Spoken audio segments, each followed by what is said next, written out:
Welcome to Successful Philanthropy. I'm your host, Jean Shafiroff. Today's show is all about the art world. With us today are two people from the American Folk Art Museum, the director and CEO, Jason Busch, and then senior curator, Valerie Rousseau. Jason and Valerie, welcome and thank you for joining us. Jason, I want to start with you because folk art, what exactly is folk art? Can you tell our viewers? Well, thank you, Jean. It's wonderful to be with you today. And that's a good question. What is folk art, which is an ever-changing field? For us, we're really in the center of it. And we embrace names like folk art and outsider art and art brut as ways to look at self-taught art. So what we really do at the American Folk Art Museum is to celebrate the accomplishments of those individuals whose learning and creativity comes from within rather than through academic training. So in other words, if I didn't go to art school, I could call myself someone, if I paint, then I'm a self-taught artist. A self-taught artist, yeah. and that would be considered folk art? Well, yes. Certainly the terminology has changed over time, and when we were established in 1961, the word folk art was used in many ways to describe centuries worth of folk art.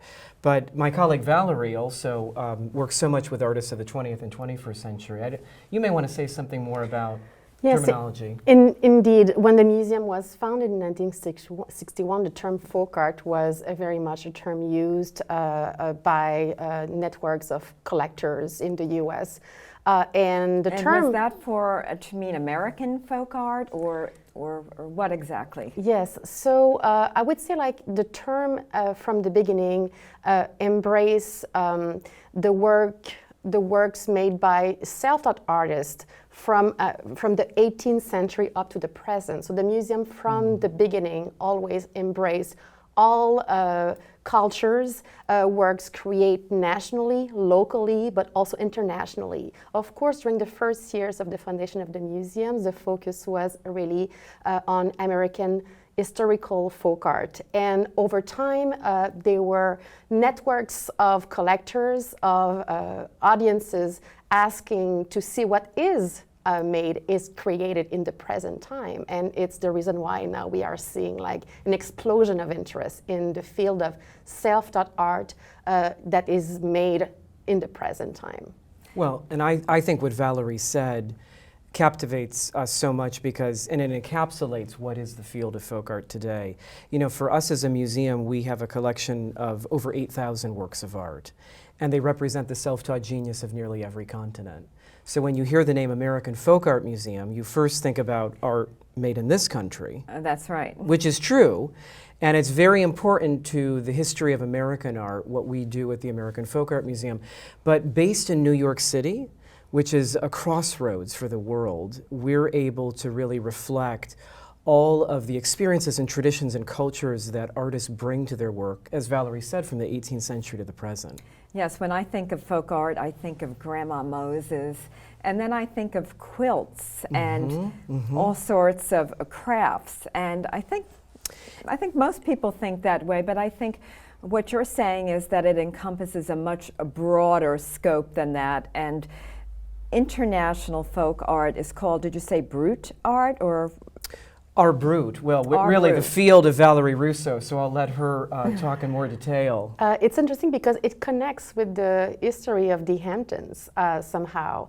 The term art brut, like champagne brut, B-R-U-T, that can be translated by a raw, was a term coined in 1945 by a famous French artist, Jean Dubuffet. Jean Dubuffet built a collection from the 1945 up to his death in 1985. And he gathered works created by marginals, by outsiders, patients from psychiatric hospitals. He called them also people from, he called them the common man, works from the common man. So people who were janitor, mechanics, teachers. So all works created by untrained or non-professional artists. And what happened at the end of the 40s, he met Alfonso Osorio, who is a well-known collector and an artist who lived in the Hamptons, in East Hampton. He had a beautiful mansion that was called the Creeks. And in the 50s, Jackson Pollock, Lee Krasner were visitors and friends of Osorio. And what happened, Osorio brought the collection of Jean Busch in the Hamptons, and 1,200 works stayed there for 10 years. And it means like the art world in the 50s and 60s have seen all these works in the mansion of Osorio. Well, you just mentioned a lot of wonderful artists, local artists here in the Hamptons, and then Dubuffet, who I just love his work. So recently, you received a very big gift from Audrey Heckler. I understand this is an international collection of folk art, and I believe it was just announced at the end of September. And can you tell us a little bit about that collection? And then I want to ask you about some of your other collections and art, but tell us what she did for you. Sure. Well, certainly the gift of Audrey Heckler was a team effort, and I'll begin to answer, but I certainly want to hear from our colleague as well. Audrey has been a long time and esteemed trustee of our museum, and she, decades ago, started collecting international self-taught art, beginning with that was made in the United States and then expanding beyond. And she created a world-class collection, and all the while thinking about how the museum's collection was growing as well. Over the years, my colleagues, both those who were at the museum and those who've moved on, have helped to cultivate the collection, no more so than Valerie Rousseau, who published this wonderful book, The Hidden Art, in 2017. Can we see the book? Yeah. Oh, that's beautiful. And so this is her collection?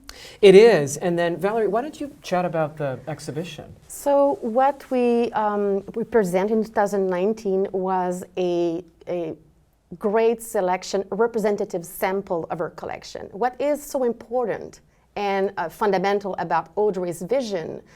First of all, she has a wonderful eye. She's someone who listened to a lot of her friend dealers and collectors, but she really has a personal approach to the works. She will always collect the works that she loves. And what is wonderful about her collection, that it really exemplifies the field of folk art and self-taught art in the US and abroad. So she has a diversity of wonderful works from African American artists. She has art brut artists as collected by Jean Busch.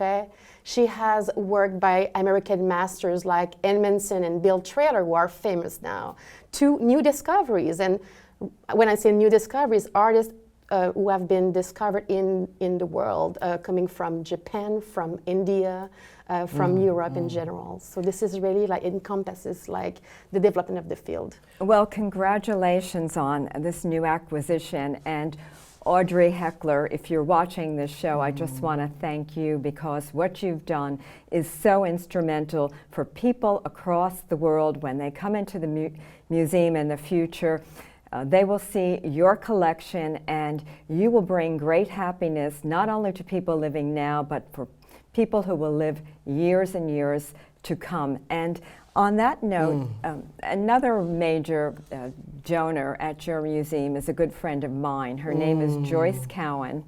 And I met Joyce on a different charity, through a different charity. We served on the same board. And I understand she's been instrumental in propelling the museum forward. Can you tell us a little bit, if you don't want to go into too much detail about Joyce's gift, but can you tell our audience, Jason, what it means to an institution such as yours when a major donor gives a gift? I would imagine it's the difference between just going along and then versus becoming massive.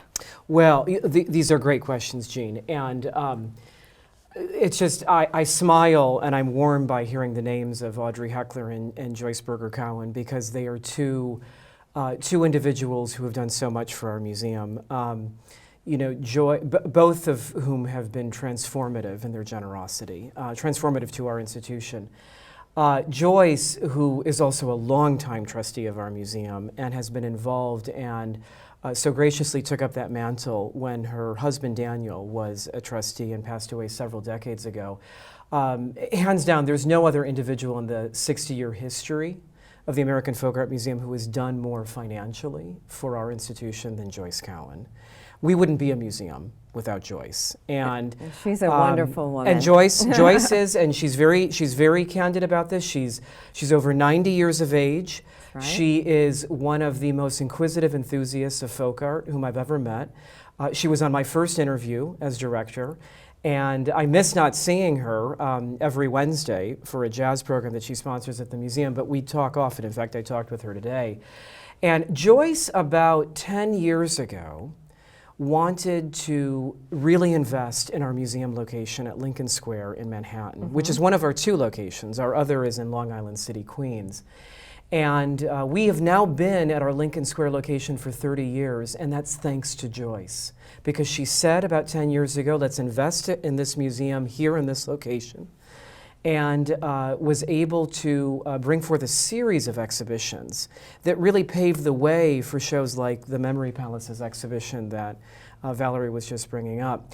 And you know, Joyce's interests have so much been with historic American folk art, which I greatly appreciate, because that is, as Valerie said, where the foundation of our museum was in the 1960s, in celebrating work that had been overlooked.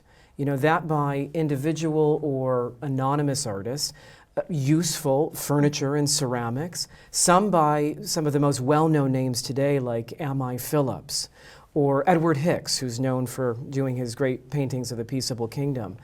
And we provided a platform for them when other institutions that focused on the fine arts and academically trained artists might have sidelined some of these artists. And what we now trace in our museum is a continuity of self-taught art from the 18th century all the way to the present, where, as Valerie was talking about, artists of today and of the last 50 years who also were marginalized because they were imprisoned or were hospitalized, and their work was never seen on a platform, and we provided that.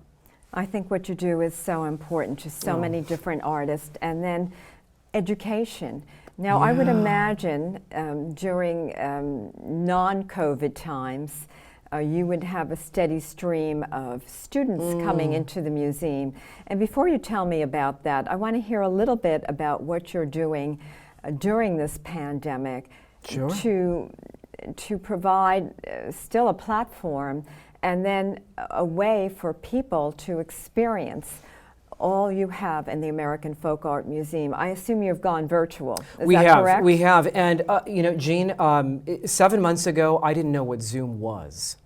And I must say, I've become I think a lot of us didn't. I've become quite experienced with it, but we've been, you know, to answer your question, we have been able to weather this storm of the pandemic fairly well, and we're honored by that. We've received hundreds of thousands of dollars from foundations, individuals, and the government to be able to fund things like virtual programming. And while we did very little of it before, and 7 months ago I would have said anything we do virtually, anything we do on social media, anything we do on our website is to drive physical attendance to our museum in Manhattan.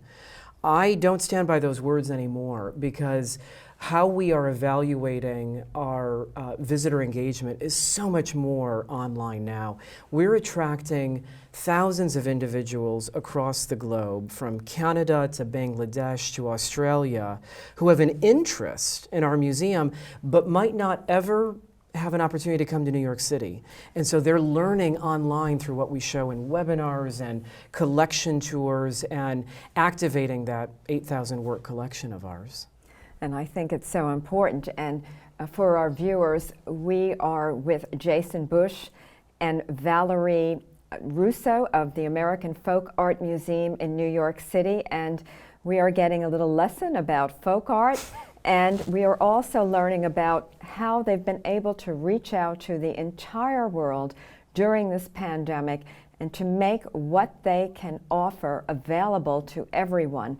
Now, you have an event coming up to fundraise, correct? We do. But before I I hear about that, I want to go back to the misconceptions about folk art, because there are quite a few. And what is the number one misconception? I would love to hear Valerie's thoughts as well on this. I will share that I think one of the biggest misconceptions is that folk art is not well thought. While it's anything but that, it is deeply intellectual and it is deeply emotional. It is not naive, but rather because of the fact that the inspiration of the art itself comes from those who use their own resources, who are using their own creativity. In some cases, especially when we get to the 20th and 21st century, are doing their work to survive in life. There's something very visceral about it. But yeah, indeed, to pursue on this idea, I think that self-taught art is not a privilege. Being an artist, a creator, it's a need.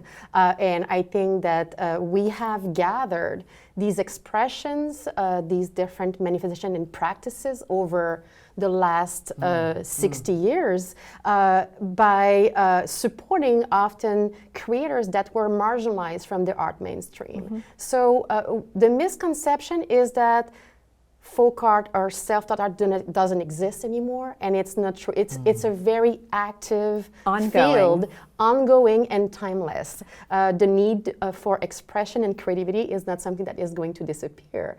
And our collection is a collection of treasures because we have an advocacy. I would say our museum always been trying to look far ahead, discover things that were maybe rejected from the norms.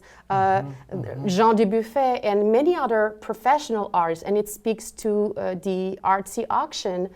Artists, professional artists, have been the bigger supporters of these art forms. From the 19th century up to today, we have so many examples. And so this is an illustration that there's a deep connection in the art world between these artists. What about COVID art now? Are you seeing a lot of folk art coming out of this period, or is it just beginning? Because I think when I think of this period, there's a lot that we've all experienced. Right. There's been a lot of suffering, and I think that we'll see a lot of folk art develop from the COVID-19 pandemic period that we are all living in right now. And has some started to trickle in, or not quite yet? I think it's a good question in the fact that we have continued to engage all of our audiences to express themselves through learning tools that we can provide. So we actually started a community quilt project where, you know, the idea of a quilt is oftentimes one that is the gathering of many thoughts, many persons coming together to contribute to. And we've encouraged through a wonderful workshop exercise that somebody can do at home to actually do their own square to a quilt, and then to send those into the museum so that we can then make that into a virtual quilt that we may use actually on the wall of the museum at some point this fall or some point this coming winter. Or whenever you open up. Yeah, well, we have. Oh, you don't need to open up to show that, but you can right. virtually you can show that. And what about programs or artists from all backgrounds? How do you promote diversity? I think it's so important right now, and our history here in our country has not particularly been a good one when it comes to diversity. It's been there's a lot that we're all uncomfortable about. Slavery, which was a horrible period in our country. And so what are you doing to promote diversity at the museum? Well, it's a great question, and there's no better answer to what the American Folk Art Museum is doing right now than to come to our museum or to look on our website to see an exhibition that's been up since early February and will be up through the early part of January, called American Perspectives, which is 4 centuries of American folk art from our own collection that looks at topics of the 18th, 19th, and 20th centuries that are so relevant today: anti-immigration, social injustice, racial inequality, economic uncertainty. All of that's reflected in objects of the past, so that what we can do is to provide an historical and cultural context. We can provide a foundation and answers and inspiration to individuals who come into our museum today. And that's what I, as director, want to provide to all of our guests, is to come into the museum and to be inspired by the work, to either be their own artist, as we were talking about earlier, or to appreciate something that would have been sidelined or forgotten in the past. And we do have the privilege in being able to focus on self-taught art across time and place, and we are very honored to have that role. There really is no other museum in the world that is doing what we're doing with the caliber of scholarship, talent of staff, and depth and quality of collection and exhibitions that we're producing. And this is really so wonderful to hear. Now, you have an upcoming auction, is it, that you're putting online with a lot of works? And when is that happening? And then can you tell our viewers a little bit about how they might be able to get involved, and then if someone can't get involved, how they can give to the museum? All questions I love, Jean. Thank you. And I'll get to all of them. I will say the Artsy auction, which Valerie and I have been talking about. What a cute name. Well, it's Artsy a new auction. It's a new Artsy. Artsy is it's a new endeavor for us, and Artsy, the online auction. Sort of really the auction place, where many of our collectors and others throughout the world are looking to acquire art. And of course, you don't need to be a collector to buy art online, but that is the future of it. And so, like many museums, we have pivoted.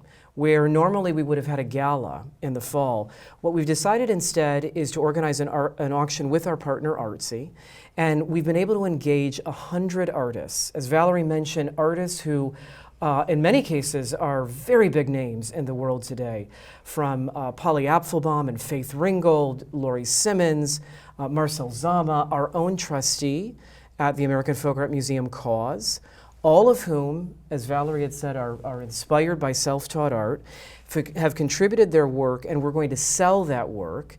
The proceeds will benefit the American Folk Art Museum. So you can go to artsy.com/folk art museum, and from October 8th through October 22nd, bid and bid often, because your bidding goes to the right place. It benefits the museum. And did you actually get this art donated, or do you go out and buy it? How does this all work? In 1 minute or less, because we're running out of time. Do you want to answer that? Or, they are different. It's a team effort. Yeah, it's a team effort. So in different ways, if an artist really needs the money, then you might go out and buy it. And then if someone wants to donate, I assume. All of the artists have donated. Oh, all of the artists have donated. Fantastic. And they've donated through the team effort. This project was led at our museum by our Deputy Director and Chief Development Officer, Carly Klopfenstein, and Paul Laster, who is an independent curator in New York. And the two of them together were the brainchild to this exhibition, or to this auction. But it's all the artists who contributed so selflessly to the museum. It's so warming to see many of them who have had histories with our museum, who've given back in such a way. And we hope to, we certainly hope to gain hundreds of thousands of dollars, because it's essential for our museum. You know, our museum, Jean, is free. Every hour that we're open, every day that we're open, we're free. There's never a surcharge, but there's a cost to free admission, and that's where we need our patrons to be able to. Yes, and to help. If someone wanted to volunteer, we have just a few minutes left. Are you taking volunteers now during the pandemic, or? Absolutely. And what can people do at the museum if they want to volunteer? Well, on-site volunteering is something we're not doing right now because of the COVID restrictions, but we do have a wonderful group of volunteers, and we're looking for more. If you go to our website, folkartmuseum.org, it's very intuitive to go through and to see opportunities for contributing, for donating, for becoming a member, and for volunteering. Yes, and say I can't afford to buy a piece of art, but I wanted to make a gift. And what about the small gifts? Oh, they matter so much. Yes, and that's what I often tell the audience. No matter what you can give, collectively, they can make or break an institution such as the American Folk Art Museum. And again, what is the website for donations? The folkartmuseum.org, and we'll take you right to our homepage, and from there you'll easily be able to see how you can support the museum. And just one other question. You said you're open right now. How many people come into the museum at one time during this pandemic? Well, we follow city and state mandates, so it's an intimate experience. Currently, with the 25% capacity, there are no more than 25 people in the American Folk Art Museum at any one time. So if you wanted that kind of intimate experience with the art, this is the time. Through timed entry, which is easy to do, you can come and visit. So you make an appointment. Well, you just go to our website, and from there it'll take you right through to a time ticket through Eventbrite. It's all free. Every museum in New York requires, in New York City requires time ticketing at the present time. Right now, I think it's great. I think to be able to experience a museum when no one else is there or very few people there, it's like magical. Right. It's your museum. It's your investment. It's your own, and that's free for everybody. I love it. Free for everyone. Well, thank you for joining us. This concludes today's episode of Successful Philanthropy. I'm Jean Shafiroff, your host. I'll see you next week. Hello, I'm Jason Busch, Director of the American Folk Art Museum. Over nearly 60 years, our museum has been a leader in celebrating the accomplishments of self-taught artists across time and place, whose inspiration is genuine and candid, often resulting from personal experience. We create meaningful experiences and authentic connections with art for our guests at all stages of their lives, offering inclusive opportunities for learning sometimes new and complex perspectives. I signed up for Youth Art Connection because I wanted to learn more about the history of art, and I wanted to use my summer to learn something new. To create anything, it comes from your heart, and art, it's like a second language. I love making art and like drawing, and I learned a lot of new things in this museum.